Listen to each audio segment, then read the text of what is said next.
Are we live? We are live. Welcome to the Christian Indie Writers Podcast, a special Monday edition because I'm in town. So we had to get together and have some coffee and conversation with you guys here in Lapeer, Michigan. Yes, I have left the sun behind, although in fairness, I brought it for you guys for 3 days. You did. And it lasted for 3 days. I'm Jamie Wilsberger. I write short fiction under the pen name J.R. Nichols. I'm Jennifer Carlton, and I write historical Christian romance.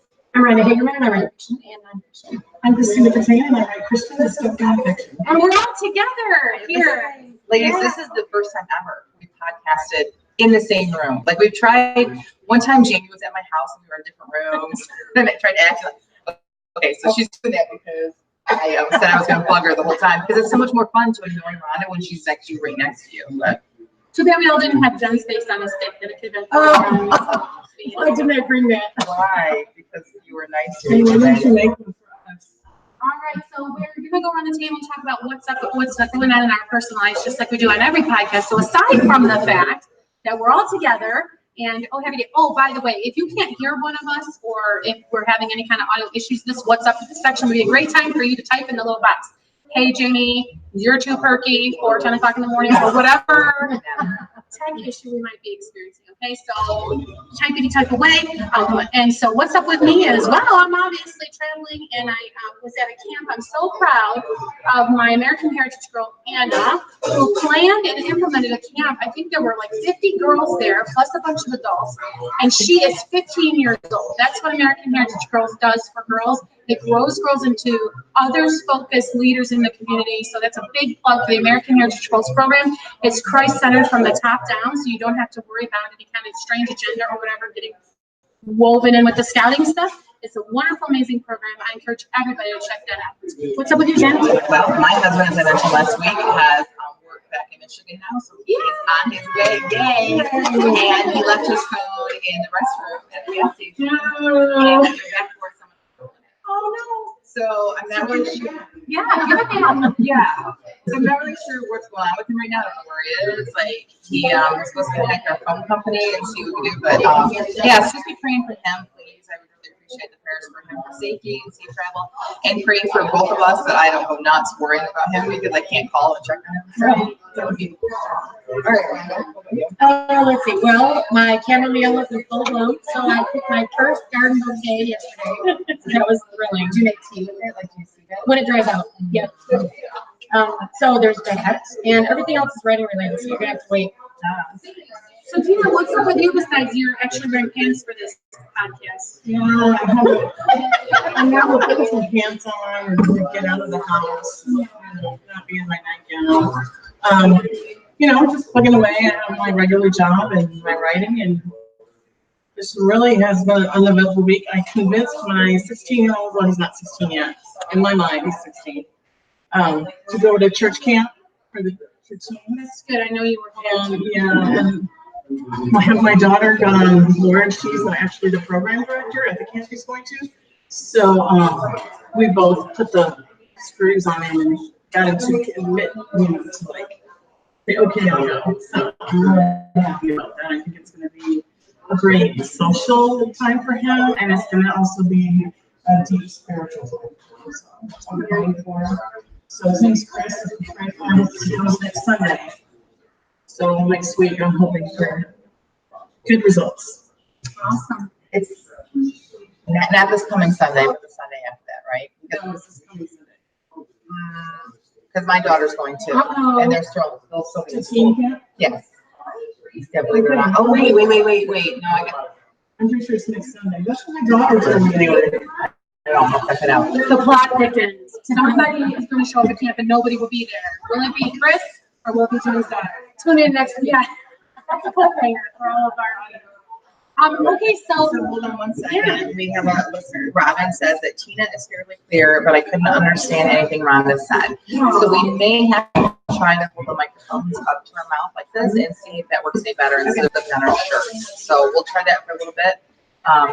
should I just leave mine to make it seem like a fan of what's going on here? Yeah, go ahead and we'll see what she says.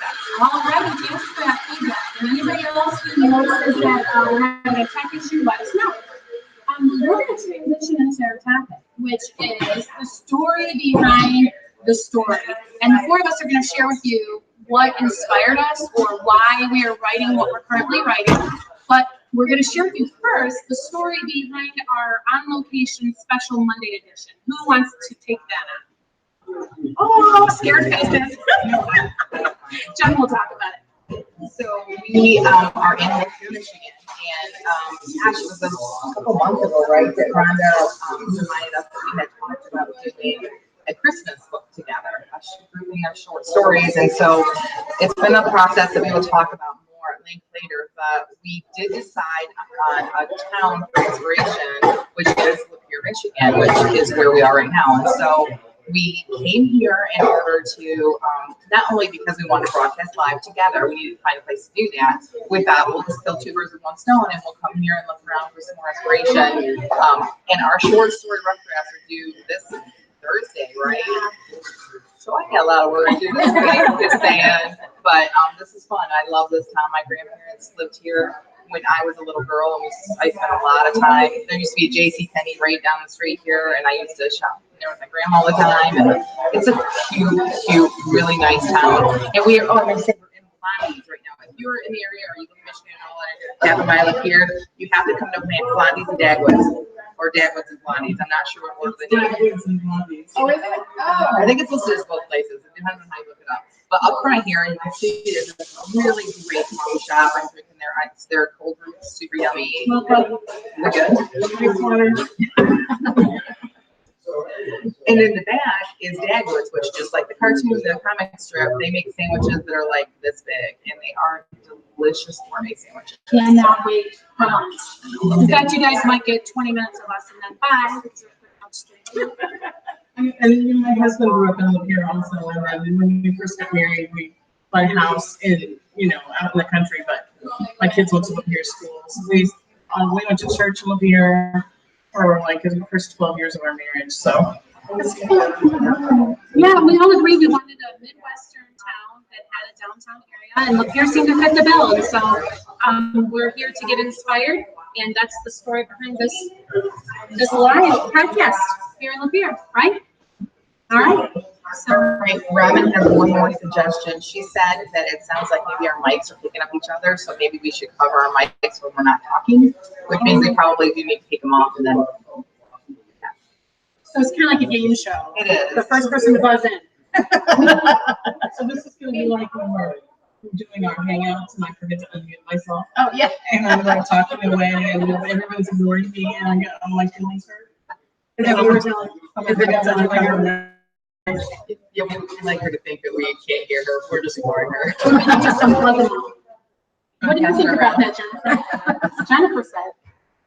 Yes. So that's what we're gonna do then. So if you're not talking, what do you do? All right, so Robin, you're our tech person right now. So let us know if this is working by the covering. If it doesn't, we'll just unplug all of them but one and we'll just pass it one around. All right, so the topic for today, like we said, is the story behind the story. So what we want to talk about is what inspired the story that is your current work in progress. And for those of us that have multiple works in progress, we're just going to pick one. So who wants to be first, or do I just have to pick someone? Someone going to volunteer? Rhonda, why don't we try you and see if your microphone's any better? Okay, is this better? Okay, so I've got 2 stories in progress right now, and they are both connected to each other. The first one is a contemporary story, and it's a cozy mystery, and it's based on a woman who has become a curator in town of the Historical Society Museum, and her grandmother is a detective, whether she wants to be or not, and she really wants to be. And so the story behind that is I'm a museum curator, and there are so many challenges that people don't even understand that go into this job. And so many stories that people tell you about their families that you would never know because they're, what's a good word to put it? Maybe embarrassing stories or whatever. But anyway, they're great fodder for a novel. So that is what started us on this path of Jenny and Nettie. And just for some background information, we all 3 love Nettie. She's like the greatest character. So, do you identify with any of the characters in the book? Like, do you think that you are one of the characters? Well, it could be Jenny. Could be. It could be. Because, and Nettie is a combination of everybody in my life who, well, you'll just have to read them and find out. Yeah. So the people in your life who have strong opinions, maybe? Yes, and needs. I just imagine your mom whenever I read Nettie. I just see your mom totally.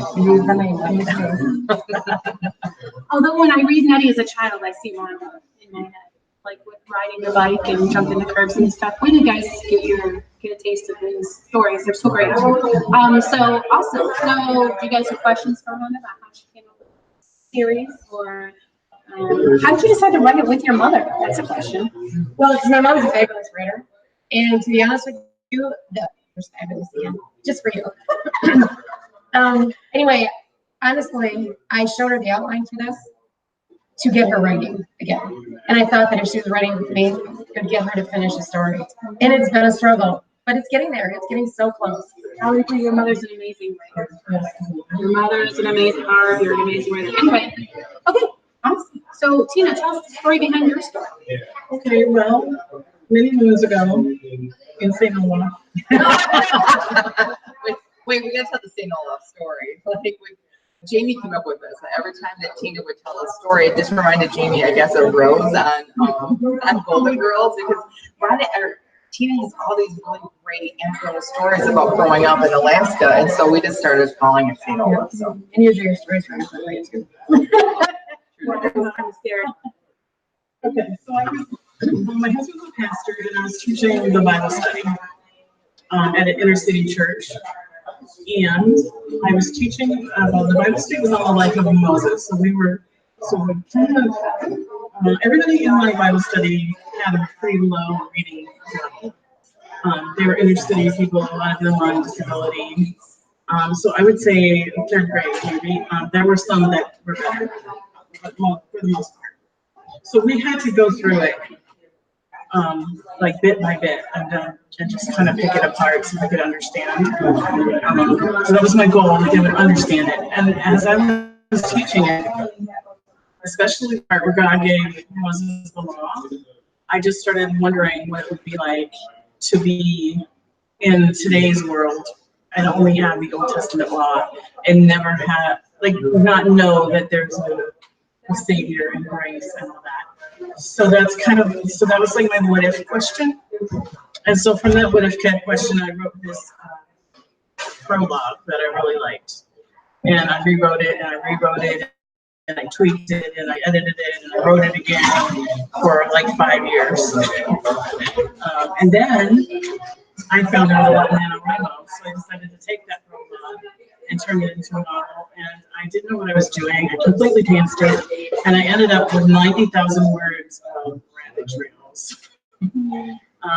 So then I got together with these girls, and I started deciding that I was going to do writing like it was my job, and I set out to educate myself. I started taking college courses and all kinds of stuff to learn how to write properly. And I'm really close to being done with the book. So hopefully I will have it published by the end of this year. So did you study in Alaska just because that's something that you're super familiar with, or did the story, do you think, push you that way? Like, which do you think it was? When I wrote the prologue, that's just where it ended up. That's what I was familiar with. And when I thought about, okay, where would they run to with the last known Bible to hide from the government? What better place than interior Alaska? That's really difficult to get to. So when you were doing the story behind the story, I know you had some challenges as far as deciding like what your genre kind of is. So tell us a little bit about the different directions that you went and where you ended up settling as far as the storyline. Okay, so my story is about the future. So it's, everybody sees these post-apocalyptic books where the world, like everything comes to a stop, all the electricity goes out. My story is all post.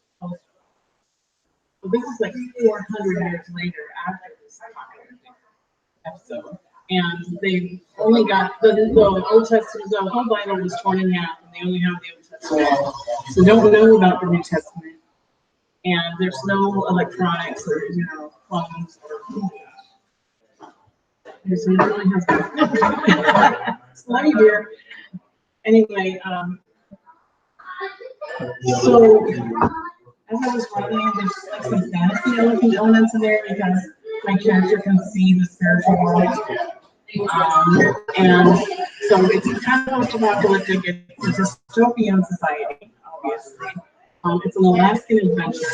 It's kind of a fantasy world. And so I really did not know where my genre was, and I just settled on dystopian because that is like the whole premise is this dystopian society. So that's why I chose to stick with dystopian. Right, I mean, it was really clear what it was. Not romance, for example. So that's helpful. Okay, so I mean, you know, I'll talk next, and then there's a break between you talking and me talking. I am writing several things and having a little bit of hard time focusing on the big project.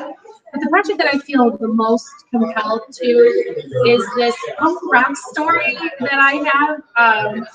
It's, I don't know, 20,000 words right now, and I just really love the characters, and I like the direction of it. And what happened was there was a contest for a punk rock story, and I blew past the eligibility of the word count because of everything that I wanted to say about this person that I invented in this world, which is in the future. And so that was the story behind the story. It was just that I wanted to write, which I never had written anything punk rock before, but it was really weird because it took me on like this journey. Okay, I was moving. It was back when I was like doing the move. Remember I said, I think I'm gonna shave half my head. And I'm like, I think in high school I should have been a punk rocker, and I completely like did not know that I was really a punk rocker. That's the most bizarre thing, you guys. In high school, I did not really think about like my fashion and expressing myself.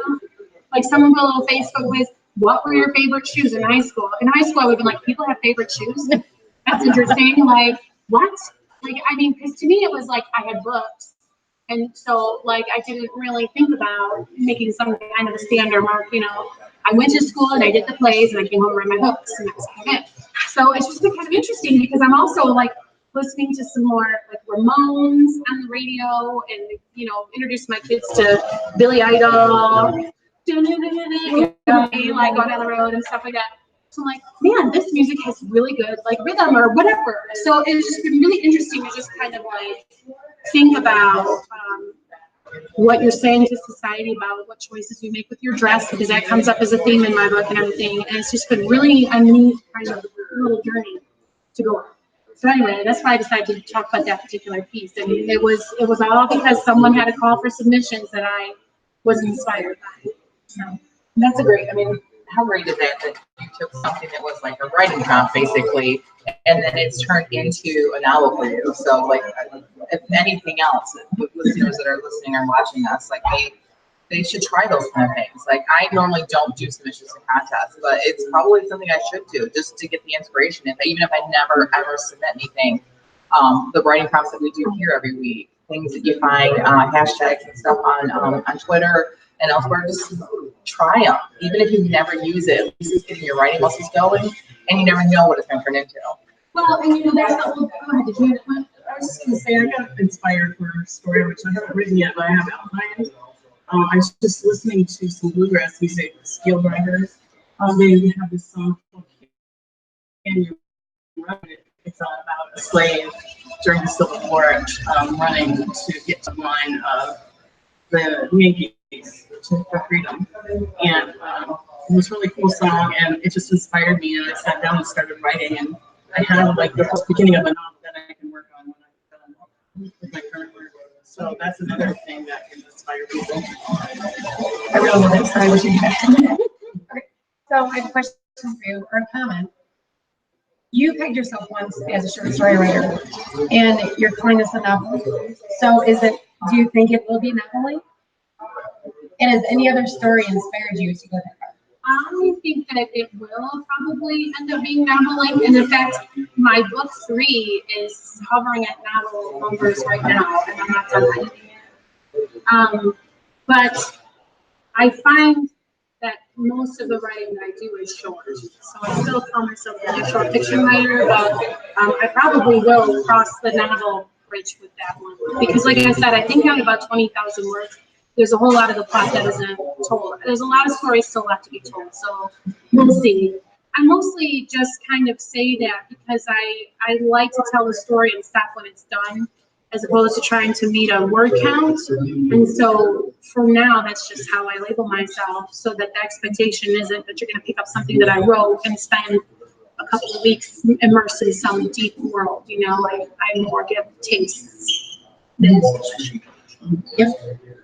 Awesome. What are you going to talk about today, Jen? 'Cause I know you have a couple of options. Yeah, Amy and I were talking about this before we started, and I wasn't sure. I thought I should probably talk about book 2 because that's what's coming out next. And but I'm writing other things and editing other things. But Jamie had suggested I talk about the whole series because it goes together. So that makes actually a lot of sense. My youngest daughter's name is Phoebe, and if you know me personally, you know that my husband and I never agreed on names until we got to Phoebe, and we both went with, oh yeah, let's go with that. And then afterwards, I did the research and found out about Phoebe in the Bible and kind of her role with the disciples. And from her just being a baby on, I just had this idea in my head about a book written about a female pastor set in the past, and I decided to do some research one night and found out that my denomination, right around World War I, had like several hundred female pastors. And then by World War II, they had like 25.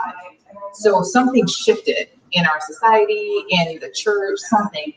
And I really wanted to kind of like capture that time when there would have been a lot of them, because it would have probably been, it was when my denomination kind of was coming into existence, kind of like splitting off of other churches during that time in the early 1900s. So that's kind of where it started. And then as I was writing that story, you know, I ended up giving her sisters, because I was pantsing it at this point. I've talked at length about that novel, how it was at 120,000 words and wasn't finished. So I'm still working on cutting that thing down. But I gave her sisters, and as I'm writing the novel, I really liked her older sister. I'm like, I really want to write her story. So I put aside Phoebe's novel and I started writing Esther's story. And to backtrack a bit, I felt like the character of Phoebe that I had written, I felt like the man that she would have to have in her life, that God would have to create for her, that would complement her and her personality, had to be a man that was a strong personality, a protector. And so I looked up and found the name William meant protector. So I chose the name Will. And then as the more I'm doing, I'm like, well, if he's a protector, what kind of job would a protector have? And so I'm like, oh, he has to be like a cop or something. So then as I did a research, the time period I'm writing in, which is World War I, post-World War I, is exactly the time period that the Michigan State Constabulary was founded, which is now our Michigan State Police. And so in my mind, I was writing one book, right? And they were going to go to the Upper Peninsula. So it didn't matter to me they were starting in Lansing, which is where the constabulary started. So I just threw it as Lansing. Well, then now that I'm writing a series, the whole thing started to be Lansing. So I had to do a lot more research because I'm not from Lansing. I'm not super familiar with the area. So that's how the stories ended up in Lansing. And then everything is just kind of gone from there with research. The short story that's already been out, the novella that's already out, I've talked a little bit about how that was a writing prompt that I was able to connect to the series.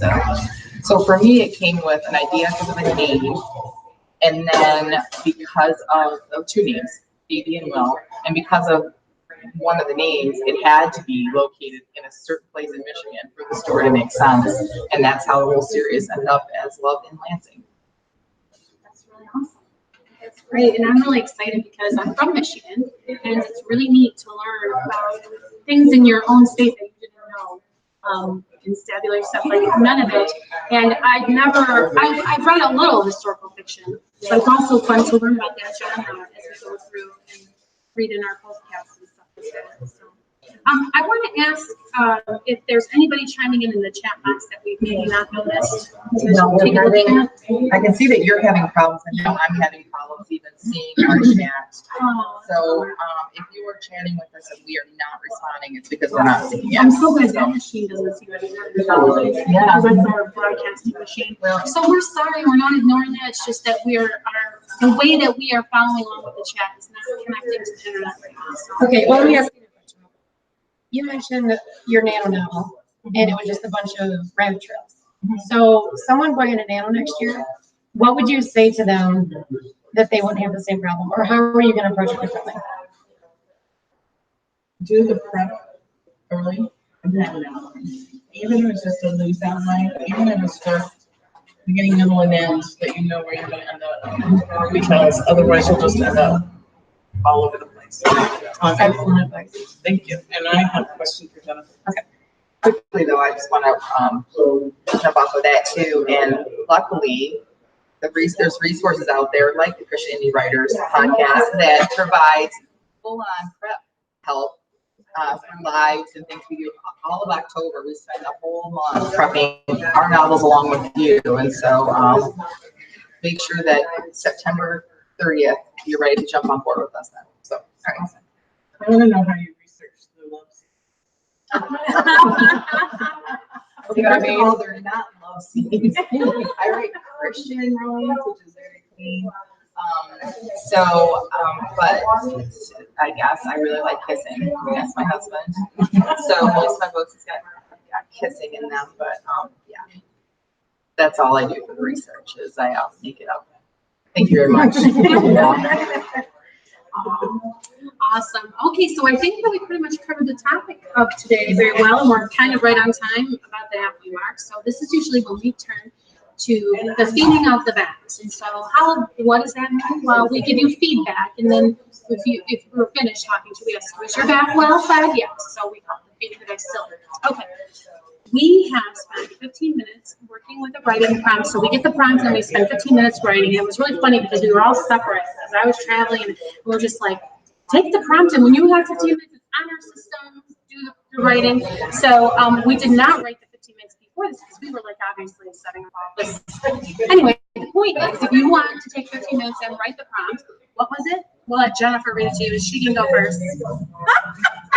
How was your turn? Anyway, I don't have my laptop's way over there. yeah. So the prompt was, I actually just came up with it because I was sitting at home and like, oh, we better do some writing. And knowing that we were coming to a coffee shop, I thought this is going to be the prompt. You are sitting in a coffee shop and the last person you expected or wanted, either way, walks in. Okay, and before we share, we don't give any negative feedback on these. We give only positive encouragement because these are really raw, and it's very, very vulnerable to take a raw piece of writing that you haven't taken the time to polish or anything like that and share with people. So we only have 15 minutes, and we're only going to get positive feedback. Okay, so, and Jen, would you want to go first? Of course, always, especially when you're the host. Okay, so we also upload these to, where do we put these? You have access to these? Yes, on Patreon. I think mine from last week is overdue. Oh, these are Patreon too? Yeah, I put them on Patreon, the podcast, so if you go watch on Patreon, and the link to the podcast is over where you can go. But you don't have to be a Patreon supporter to read it. So anyway, when you open up mine, you will see that there is like a paragraph at the beginning with lines through it. Just being completely transparent, I started down one road and hated it and thought this is not where I want to go, and I skipped a couple lines and started again. So it's a little bit shorter piece, but I left the lines just so you can see that this is sometimes how it works with a writing prompt. Yeah, and we did that because I don't correct tense or things like that before I put them in the file. I just put them in there how they are. Is that what you ladies do? So you know, and when you see that stuff, you can be assured that we don't write like machines perfectly. So thanks, Jen. Okay, that's fine.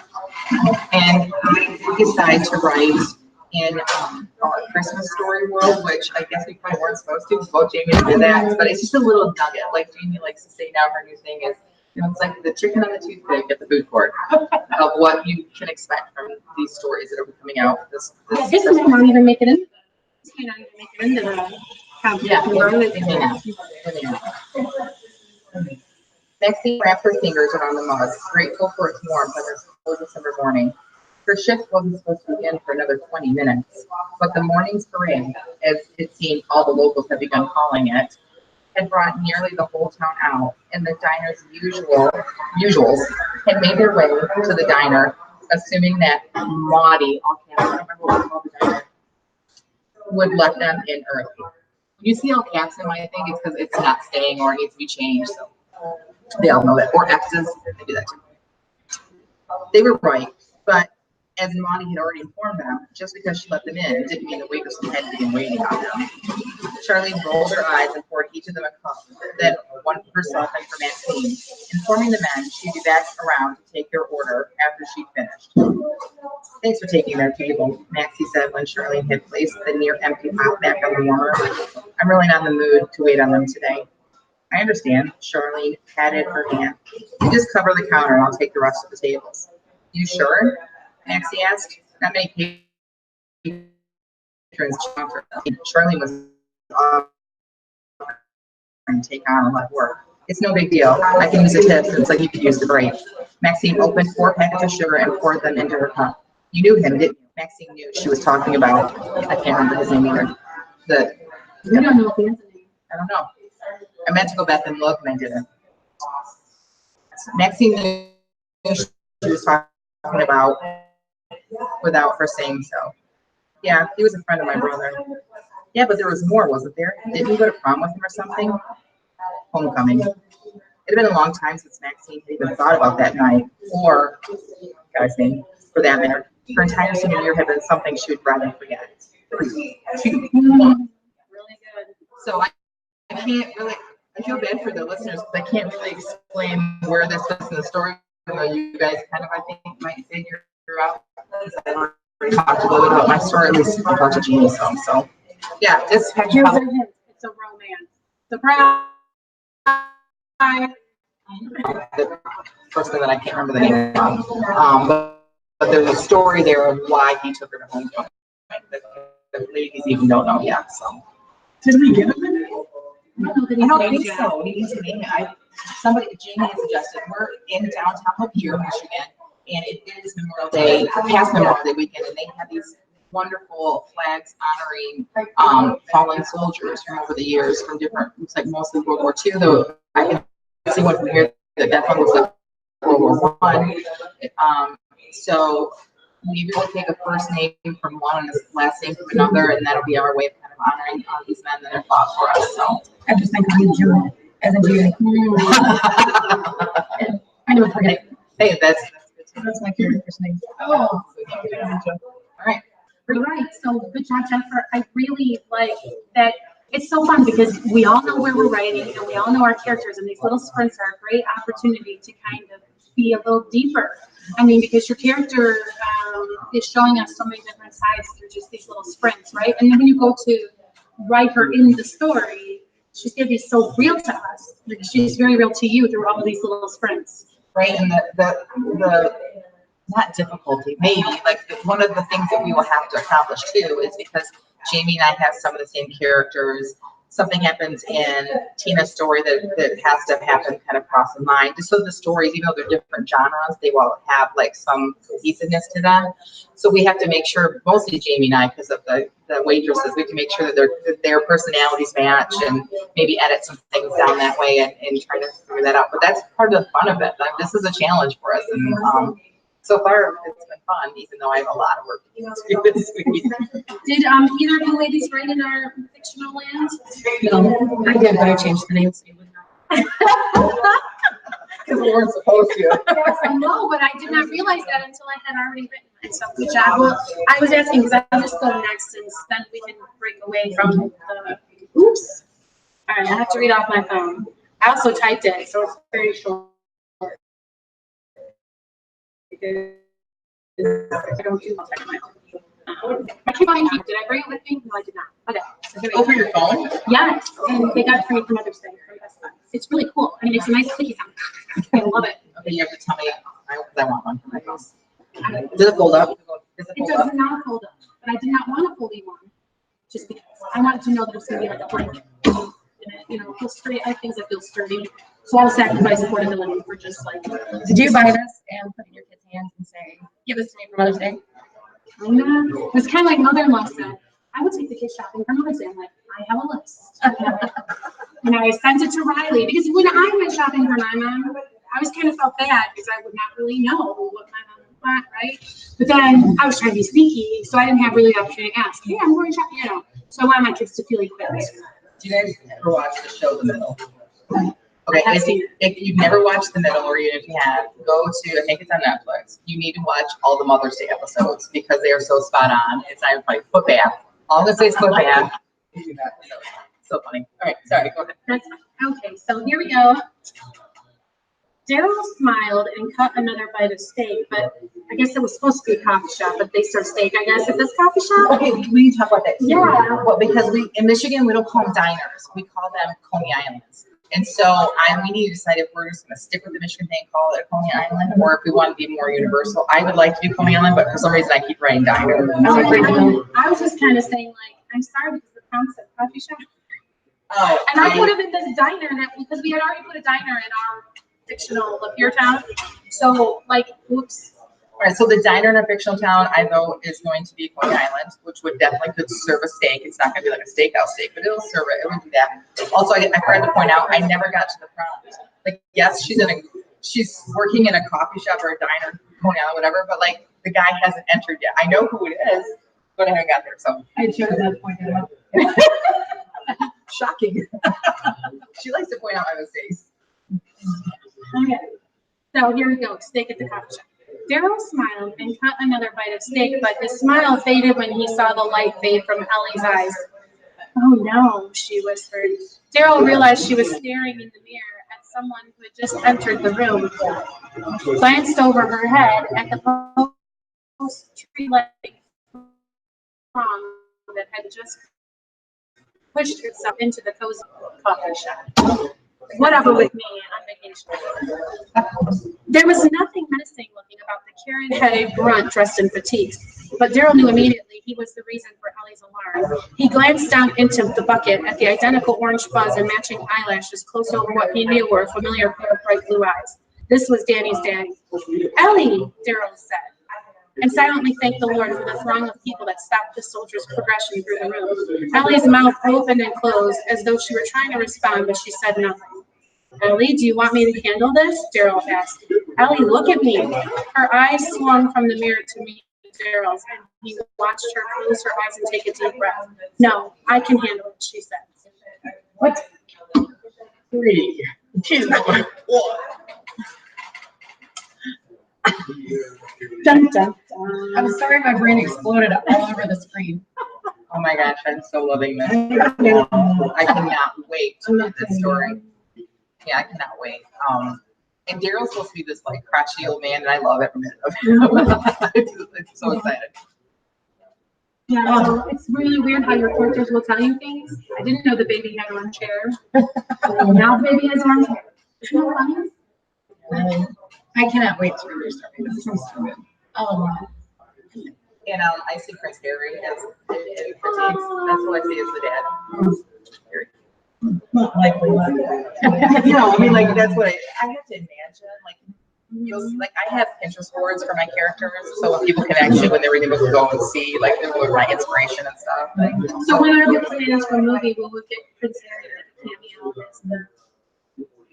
okay, so just real quick, my daughter is here, hiding right off screen.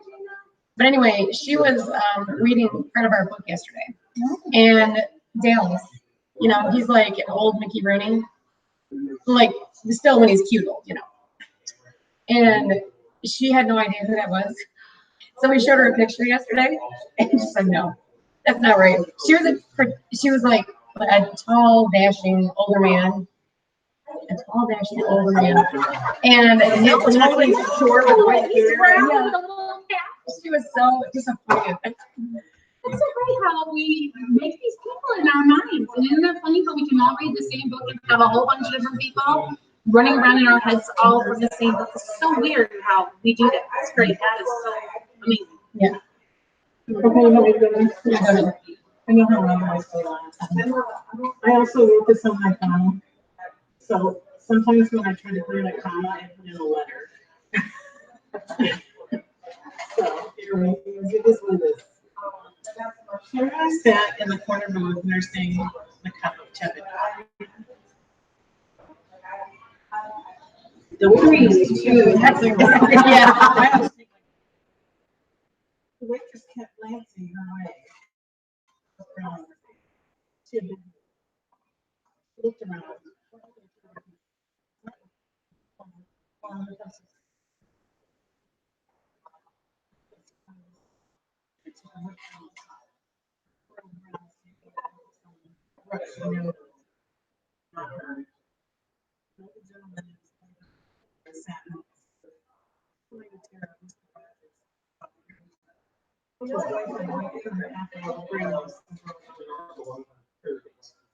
Excuse me, she said, and my wife turned and smiled at Tara, hearing her reading glasses. And her was very surprised.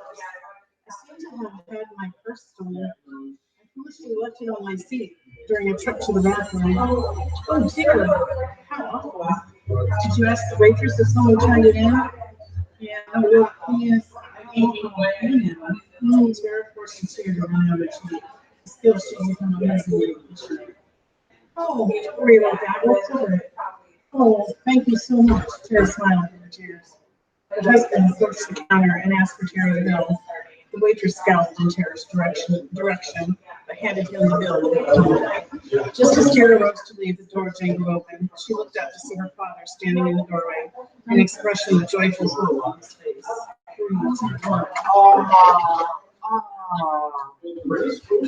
So many questions now. Oh, it's the worst place to stop for us. I know. Is this going to the other story? No. Okay.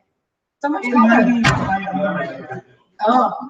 I always thought that you should write more because, you tell me these stories of teenagers who have run away and managed to kind of survive because they make these little communities, kind of like Elder. Remember, gotta pick a packet or two and they go around and they they're grifters or whatever to kind of survive. I find that fascinating. I'm so glad I did not live that life. But anyway, so that was very intriguing to me to read that. Are you aware of how much color you put in there? Like literal colors? Purple and so. Yeah. I was wondering if you had some sort of a inspiration for that today. in my memory. Oh, okay. Oh. No wonder it was so vivid and real for us. Yeah, Right. very good. I really enjoyed that. Yeah. You gonna finish it, do you think? Oh, yeah. Maybe really where I know more. That's actually a good thing though. I mean, like, whenever you do a writing exercise that is like this, put it in the same folder, or sort of Scrivener file, and just put them all in there, and then before you know it, you might have your whole memoir that you're trying. How's it going over there with the live chat? I see something is happening on your phone. Did we get connected with anyone? She said she can't hear Tina at all. Oh, That's no. She's okay, but isn't Coney Island a specific chain? It might be easier to let you there carrier rather than an actual brand name. No, Coney Island is not a chain. It's a type of restaurant. It's the same thing as it's interchangeable with diner in Michigan. So like here there's a Sam's Coney Island. There's also Leo's Coney Island, which is a chain in And Michigan. down in Metro Detroit, there's Phoenix, and Phoenix would be like the chain, right? And National Coney Island, that would be the chain. National. In the grocery store, no one else is here with us. In the grocery store yesterday, I found a tub of National Coney Island sauce. I didn't know you could buy it. I didn't either. I think it's a new thing. Like National's like the original, supposedly. Like there's a lot of fighting about that, but the original Michigan Coney Island sauce. So I'm going to Detroit go to style. Jen's house and unload all of the stuff that is in my trunk for her to ship to me later. I'll fill my trunk with hot dogs and Coney sauce. And they were frozen. They were frozen too. So like you couldn't put them in a cooler and probably get them home. Well, that's pretty cool. I like Kowalski. I'm a Detroit girl, so you guys probably know. Yeah, I know. Maybe that's our next road trip. You guys can try. We can punch you. So I know my husband. Live right now next to me. I can. When my husband and I got together, I think I told you guys this story, but you guys don't know the story. He said, I'm really in the mood for a Coney. Well, we were living in Metro Detroit. And I'm like, yeah, let's go get Coney's. He's like, I don't think that you're thinking what I'm thinking. I'm like, yes, Coney. Kowalski hot dog with this special chili sauce on a bun with mustard onions. He's like, Flint has something different. I'm like, what? So I go to Flint, and no joke, it's like chopped hamburger on a bun. And they call that a Coney. Now, he would say, that's a chili dog that you're eating down in Metro Detroit. And he's being our favorite. See, this is like, the big Ohio State, Michigan fighting. Me too. I know all you all. No, I probably will be kicked out of my hometown, but I am a Detroit style fan. I'm not a fan of Flint style, even though this is where I grew up. My mom is a Detroiter, And that's probably where that comes from, but I prefer the wetter. The seasoning is the same, it's just the wetness or the dryness of it. I've never had a Kowalski. Well, is that what they serve down at American Park, is Kowalski? Because I like those hot dogs. Well, I will admit to you, I did a horrible job raising my daughter because she would actually come out of hiding right now to agree with you. But she's wrong. Yeah. That's awesome. All right, so does everybody's back feel well fed? She's starving right now. I just thought her microphone wasn't very loud. I can't use that excuse because you're like 2 feet from me. Okay, fine, let's hear your little specialty. And secretly in our Christmas one. Yep. But forget it while you're reading this. You're at a diner when, oh no, that's the couch. You're at a diner with someone. Okay. Just a coffee for me today, Sue. I ordered absentmindedly. I'm concentrating on the unmistakable figure opening the door. When I was little, I used to throw my coat with invisibility over me. That would have solved everything. Adults, I'm frequently reminded, can't live in a fantasy world. Honey, I know you're not going to drink this black. She tapped her pen on the table in front of me. I guess she's been talking to me. I'm sorry, Sue. 5 creams, please. Wait. I reached for her elbow. She turns away to pull my order and nods her head towards the door. When did he get back into town? She smiles at me as if trying to soothe away the panic on my face. Oh, honey, he's been back for a couple of weeks now. Hasn't he been by to see you yet? Her surprise was evident. Last week he said he was on his way over to your house. I braced myself for the imminent jingling of the old sleigh bells on the door. But the sound caused my spine to react as if struck by lightning. My face, I could tell by the instant sweat that has popped up my upper lip, was beet red. I found myself with Rosie's nose and my name to no avail. Daisy, is that you? I felt a strong and warm hand gently squeeze my shoulder. I can't believe it. I drove by your house the other day, but I didn't recognize the person in the yard, so I thought you'd moved. Daisy, his name's for me since we were kids. Yeah. And Wow. But those are not the names, right? It's different names for the story. Well, you can't have Daisy, sorry. I only have Daisy. oh, in the story you do? In the Christmas story? She is a character in my story, yes. Maybe that's her and you just don't know it. I'm just kidding. Daisy is Okay. Okay. Anyway. So it's so funny, it's like, I could claim the name Daisy, like we have to tell each other this stuff. So if you're gonna do some kind of like a compilation, like these are things that are important to let your fellow people know, right? Like didn't we talk about, well, you can't write about the person's mom because they might write about the person's mom. So anyway, that's why I'm telling her she can't have Daisy to know. That sounds kind of mean. Oh, isn't Daisy the name? Maybe. Okay. Couldn't there be several, couldn't there be more than one Daisy? If you want, I don't care. But it can be confusing. You know, you don't want to have people like confused in it. That's why it's also, as a writer, this is another rule that people often say, is that you shouldn't have more than one character that's like starting with the same letter because it can be confusing for people, especially if they're the same gender. So that's something to think about when you're picking names as well. I'm sensing a podcast episode coming up. Thursday, we have to have our outline done. So maybe next week we should talk about compromises. And Jamie, give me a name sheet. Wait, outline or rough draft? I thought I had a rough draft outline. Oh, well, I haven't done so. It is your first draft, whatever that means to you, to be technical. And since we're talking about that, let's move to the accountability corner. Because we all do have that deadline coming up, and all of us have made different goals from the last time we were together, which was a Thursday, and this is only Monday. So we can't really talk about did we reach our goal or not, although some of you overachievers may have already reached your goal. If that's not the case, you can tell us, do you think you're going to make it by Thursday or not? So I will start, and I will say I'm fairly confident that I will get my rough draft done, which was my goal for by Thursday, which is Thursday the 15th or not. But the point is, I know I'm traveling and think scheduling is going to be a little bit hectic. So my goal is to use my daily writing time to get that first draft knocked out. So I think I'm in good shape to make that goal. Yeah, that's all that I think I have to say about accountability. So for next Thursday, goodness, setting goals for the next Thursday is not something I thought about. So I will say that my goal for next week is to drive 1,000 miles. And I don't know. I guess I just want to say I will read every day. that will be my goal. That's enough for me to worry about, I think, with what I have going on. So who wants to be next? Jennifer shaking her head positively. I have a question. Oh, yes. Did you try to dictate it all on the way out? No, Did you even think about it? no, because dictation makes me crazy. It just, no, that's not gonna work. Plus, you weren't driving by yourself, right? Your kids were in the car with you? A child in the car. Oh, and he was so cute. He was like organizing everything. So like we had snacks. Are you done eating that snack, Mom? Because he needs to go back into the snack bag. And so then my husband's like, he needs to take a trip with me in my big truck so he can be like vacuuming in it and everything while we're going down the road. Because he was very tidy and he's not really, I mean, I think that I may have produced a child that wants everything tidy all the time. Because, so, you know, he was in the front with me and he had this little space that was like his space, you know what I mean? And he did not want it to be like all cluttered up. And then he's reaching over in the console and he's like, okay, Mom, all your electronic stuff is in like this little part and then your little lip gloss thing is over here. I'm like, yes, you will follow me around. You will never marry, you will always love me most.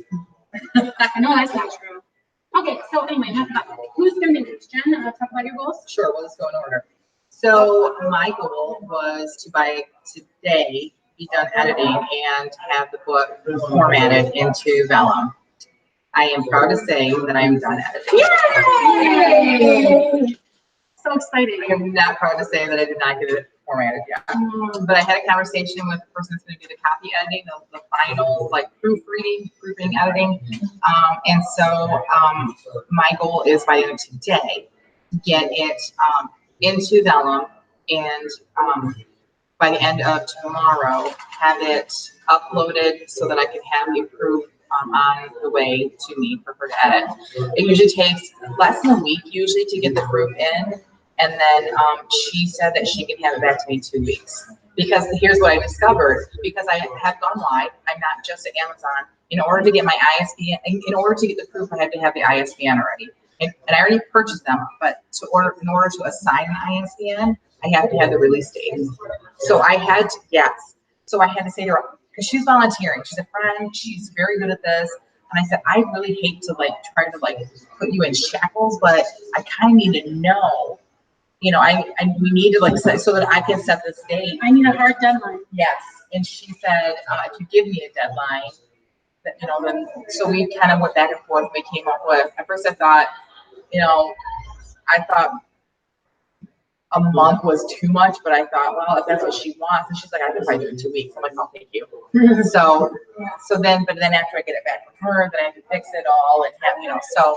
Yes, so I will be setting a release date here soon, and that means I will also be releasing the preview of the book cover and all that. Now that once I have it sent out to Ingram Spark, and that's when that all going to happen. So my goal for next Thursday, the next time we actually podcast, because my husband will be home, everything's going to change.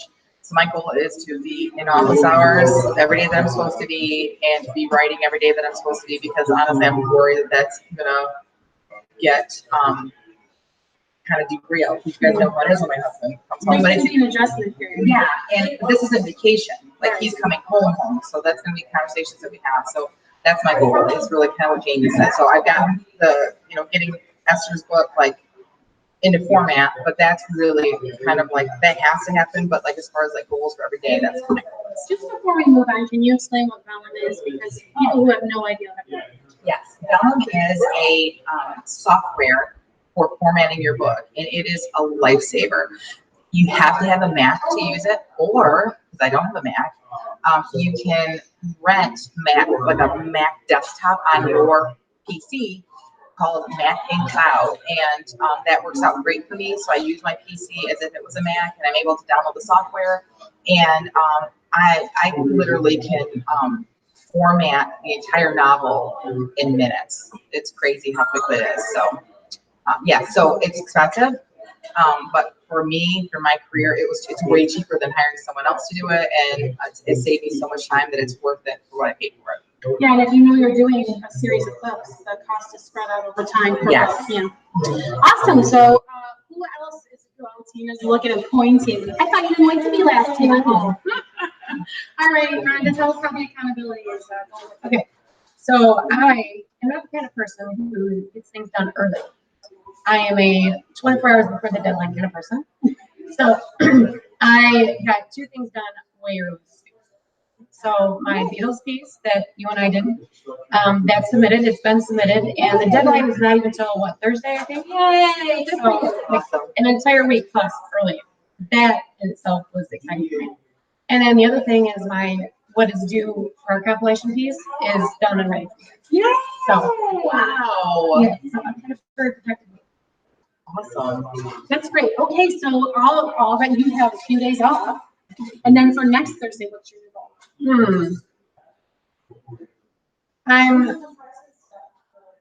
I've gone through the outline for my novella, and it's going back to a novella.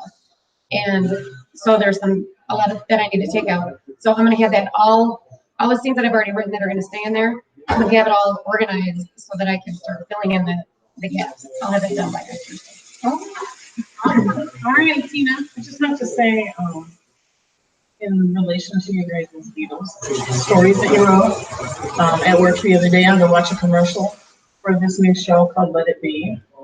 About everybody forgot the Beatles, but this one guy, and he starts his new music career singing other songs. Yes. And I gotta gotta say say that. that could have fit right into that promise. Yeah, that's such a great promise. I love it. Okay, so I haven't even started my rough draft. Oh, Christmas, due on so it's due on Thursday. Are you gonna use any of those scenes that you wrote about, like, because there was like that family dinner, like, are you gonna? Yeah, so I guess I have started. But you haven't looked at it since then, is what I'm No, I saying. haven't. So that is what I'm gonna be working on until next Thursday. And then after that, just working on my editing every day, so the prompts hours. So, okay, so people say next Thursday, my husband and I, here's another debate that we have. If I mean Thursday, I just say Thursday. But he might say next Thursday, like, no, next Thursday is the next Thursday after this Thursday. He's like, nobody says this Thursday anyway, it's a big, so I'm like, dates, just tell me the dates. Like, okay. So you're saying you're gonna wait all the way till the 20th to have your first draft, because that's past the deadline No. No. I'll be done on Thursday. on the So what's your goal for the 20th? Gotcha. All right, gotcha. Okay, so in our chat, Robin says that her goal for this week is to write 5 pages a day handwritten. She says, I don't remember how long ago I last made a goal or what it was. Yeah, I'm with you. Well, there are times, I mean, and if you think you can write 5 pages a day, that's terrific. But sometimes you can even make things even smaller, especially if it's been a long time since you've had a win. You just, how about, my goal for tomorrow is getting out of bed. Yeah, have a win, right? Because sometimes it's been so long since you feel like you've been able to say good job to yourself that you just need to make a goal that's very time. So I'm not saying that your goal is that. I'm saying, like, everybody out there, just evaluate and give yourself something small, because the wins make you feel good and compel you and propel you to the next win, right? Don't feel like you have to eat that elephant all in one great big bite to feel like you've accomplished something, because all of these little steps are getting you closer to your goal. So that's what I have to say about that. Nicely said. Okay, so that's it, right? Do you have anything else? This is a lot of fun. I hope that we have other chances to do the future. We'll have to check out our tech issues. It might just be this equipment, but it's nice to be actually in the same room with you ladies. Like, it's been a long, long time. It was so funny because you see how quiet it is in the background. This is how it was the whole time we were setting up. And then as soon as we went live, some people came in and they were like really loud. And we're just like, is anyone gonna, at least that's how I was. So thank you guys for kind of sticking with us, because, we weren't we gotta shut down the coffee shop so we can do our thing, because I hope it added to the ambience and the atmosphere. And because of our tech issues, they weren't able to hear Tina's story, or not well. So what we will do is try to take screenshots and tweet them out. We'll do all 4 of ours this week so that people can, we'll tweet from our own accounts, and then we'll retweet it as Christian Indie Writers, so that if you could not hear us, you can at least see it. And if you did the writing activity and can do a screenshot and tweet it and tag us in it, then we'll be able to retweet that as well. So please do. Tina is telepathically telling me that she would like to go live Thursday at 10 a.m. to read her story to the Pep Notes. So just kidding. So but we're back. So no Thursday podcast, because that's what this is this week. But we will be back on the 20th, podcasting in our normal way or manner. We don't have the topic decided yet, but we know it will be engaging and fun, because how could it not be with these wonderful women that I get the pleasure of visiting with this week. And thank you guys all for tuning in, for listening. Anything else to add? No. All right, and so until a week from Thursday, and always, may your pen be prolific, may your deadlines be met, and may all of your words honor grace. Now, I'm gonna come real close to the computer, because that's push to stop recording. Bye, everyone. Thanks for joining us. Oh, yeah, bye. And do the mic. Bye. Oh, ah.